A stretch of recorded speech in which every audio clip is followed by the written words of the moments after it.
नमस्ते। MKN universe में स्वागत है। आइए अन्वेषण करें भारत के राजनीतिक मानचित्र का पुनर्निर्माण। आज के इस एक्सप्लेनर में हम समय में पीछे चलेंगे और देखेंगे कि कैसे सदियों की लगातार उथल-पुथल ने हमारे उस उपमहाद्वीप को आकार दिया जिसे आज हम जानते हैं। ये सफर बहुत ही रोमांचक होने वाला है। तो चलिए जल्दी से देख लेते हैं कि आज हम क्या-क्या कवर करने वाले हैं। हम शुरुआत करेंगे दिल्ली सल्तनत युग से, फिर बात करेंगे प्रतिरोध और क्षेत्रीय शक्तियों की। इसके बाद मुगल साम्राज्य, सिख धर्म का उदय, कुछ जरूरी अंग्रेजी हिंदी शब्दावली और आखिर में कुछ बहुत ही दिलचस्प सवाल जवाब। भाग 1, दिल्ली सल्तनत युग। चलिए कहानी की शुरुआत 11वीं शताब्दी से करते हैं, जब भारतीय उपमहाद्वीप की सीमाओं में बहुत ही नाटकीय बदलाव आने शुरू हुए थे। इस पूरे युग को समझने के लिए जरा इन सदियों के युद्धों पर नजर डालिए। 1206 में दिल्ली सल्तनत की स्थापना से लेकर 1398 में तैमूर के उस खौफनाक आक्रमण तक और फिर अंततः 1526 में मुगलों की एंट्री तक, ये एक ऐसा समय था जब सत्ता का परिदृश्य पल पल बदल रहा था। अब यहाँ सबसे दिलचस्प बात क्या है? मध्य एशिया से आए ये आक्रमणकारी सिर्फ जमीन जीतने नहीं आए थे, उन्हें भारी लूटपाट भी करनी थी। उन्होंने विशाल सल्तनत खड़ी की और शानदार दरबार बनाए, लेकिन इसका खर्च कहाँ से आया? ये सब आम जनता पर लगाए गए भारी भरकम करों से मुमकिन हुआ। जजिया जैसे करों ने लोगों की कमर तोड़ दी और बहुत से लोगों को अपना धर्म बदलने पर भी मजबूर कर दिया। भाग 2, प्रतिरोध और क्षेत्रीय शक्तियां। तो क्या पूरे उपमहाद्वीप ने बिना लड़े ही हार मान ली थी? बिल्कुल नहीं। इस लगातार फैलती सल्तनत को भारत के अंदर से ही बहुत जबरदस्त टक्कर मिली। पूर्वी गंगा जैसे राज्यों को ही ले लीजिए।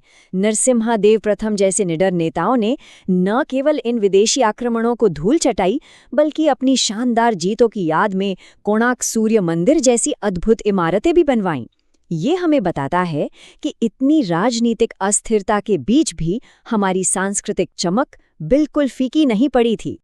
भाग 3, मुगल साम्राज्य। फिर साल आता है 1526। पानीपत की पहली लड़ाई में बाबर की जीत होती है और भारत का राजनीतिक नक्शा एक बार फिर से बहुत हिंसक तरीके से बदल जाता है। यहीं से मुगल साम्राज्य की नींव पड़ी। मुगल काल में एक बहुत ही गजब का बदलाव देखने को मिलता है। जरा अकबर के बारे में सोचिए। शुरुआत में जो एक बेहद क्रूर विजेता था, वो बाद में कला और संस्कृति का एक बहुत बड़ा संरक्षक बन गया। ये सच में हैरान करने वाली बात है कि खुद पढ़े लिखे ना होने के बावजूद अकबर ने अलग अलग धर्मों के विद्वानों को अपने दरबार में बुलाया। उसने बकायदा अनुवाद घर बनवाए, जहां महाभारत जैसे हमारे महान ग्रंथों का रज़्मनामा के नाम से फारसी में अनुवाद किया गया। लेकिन कहते हैं ना कि हर बड़े साम्राज्य का एक न एक दिन अंत होता ही है। औरंगजेब के ये आखिरी शब्द इस पतन की कहानी खुद बयां करते हैं। इतनी विशाल शक्ति और सत्ता होने के बाद भी अंत समय में उसे सिर्फ अकेलापन, लाचारी और गहरा पछतावा ही मिला। ये हमें याद दिलाता है कि ताकत हमेशा के लिए नहीं होती। भाग 4, सिख धर्म का उदय। जब एक तरफ साम्राज्य गिर रहे थे और सीमाएं बदल रही थीं, ठीक उसी समय पंजाब में एक बिल्कुल नई आध्यात्मिक और राजनीतिक ताकत आकार ले रही थी। सत्य, करुणा और समानता की मजबूत नींव पर खड़ा सिख धर्म बहुत तेजी से आगे बढ़ा। गुरुओं के त्याग और उनकी शिक्षाओं ने पूरे समुदाय को एक सूत्र में बांध दिया। और इसका नतीजा क्या हुआ? 19वीं सदी आते आते महाराजा रंजीत सिंह के नेतृत्व में एक बेहद शक्तिशाली और एकजुट सिख साम्राज्य उठ खड़ा हुआ। भाग 5, शब्दावली। इतिहास की इन गहरी परतों को अच्छे से समझने के लिए इतिहासकारों द्वारा इस्तेमाल किए गए कुछ खास शब्दों को जानना बहुत जरूरी है। आइए इन 10 शब्दों पर एक नज़र डालते हैं। जैसे कि मिडीवल का मतलब है मध्यकालीन इतिहास, अनप्रेसिडेंटेड यानी कुछ ऐसा जो पहले कभी न हुआ हो, अभूतपूर्व। प्लंडर का मतलब है लूटपाट, आइकोनोक्लाज्म मतलब मूर्ति भंजन, और रेजिलियंस का अर्थ है लचीलापन या मुश्किलों से उभरने की क्षमता। इन शब्दों को दिमाग में रखेंगे तो आगे का विश्लेषण और भी आसान लगेगा। भाग 6, विषयनिष्ठ प्रश्न और उत्तर। अब वक्त आ गया है ये देखने का कि हमने इस ऐतिहासिक सफर से क्या-क्या सीखा। चलिए 5 बहुत ही महत्वपूर्ण सवालों पर चर्चा करते हैं। हमारा पहला सवाल है, दिल्ली सल्तनत और मुगलों के राजनीतिक रणनीतियों में आखिर क्या अंतर था? इन दो विशाल साम्राज्यों के काम करने का तरीका एक दूसरे से कैसे अलग था?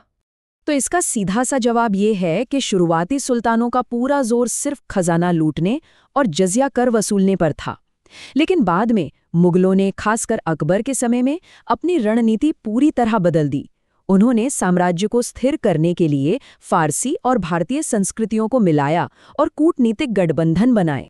दूसरा सवाल, विजयनगर जैसे क्षेत्रीय राज्य इतनी विशाल शाही सेनाओं के सामने इतने लंबे समय तक कैसे टिके रहे? उनका राज क्या था? असल में ये 3 चीजों का एक बेहतरीन कॉम्बिनेशन था। एक तो उनका सैन्य नेतृत्व बहुत मजबूत था, दूसरा वहां का भूगोल यानी पहाड़ और नदियां उनकी प्राकृतिक रक्षा करते थे, और तीसरा उनकी अर्थव्यवस्था बहुत मजबूत थी। इसी स्थिरता के कारण वे सदियों तक अपनी आज़ादी कायम रख पाए। तीसरा सवाल, अकबर जो अपनी जवानी में इतना क्रूर था, वो अचानक इतना सहिष्णु और परोपकारी कैसे बन गया? इस बड़े बदलाव के पीछे क्या वजह थी? हुआ कुछ यूं कि जब अकबर अलग अलग विद्वानों से मिला और उसने प्राचीन भारतीय ग्रंथों के बारे में जाना, तो उसकी सोच बदलने लगी। उसे ये बात समझ आ गई थी कि तलवार के जोर पर आप किसी का धर्म तो बदलवा सकते हैं, लेकिन सच्ची वफादारी नहीं पा सकते। इसी वजह से उसने सभी धर्मों का सम्मान करना शुरू किया। चौथा सवाल, जब चारों तरफ इतनी राजनीतिक उथल-पुथल मची थी, तब वे कौन से मूल सिद्धांत थे जिन्होंने सिख समुदाय को इतनी मजबूती से एक साथ जोड़े रखा?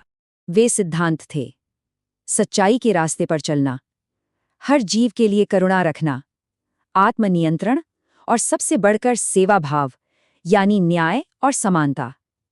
ये सिर्फ आदर्श नहीं थे, बल्कि एक नैतिक दिशा निर्देश थे जिन्होंने सबसे मुश्किल और अत्याचार के समय में भी सिख समुदाय को रास्ता दिखाया।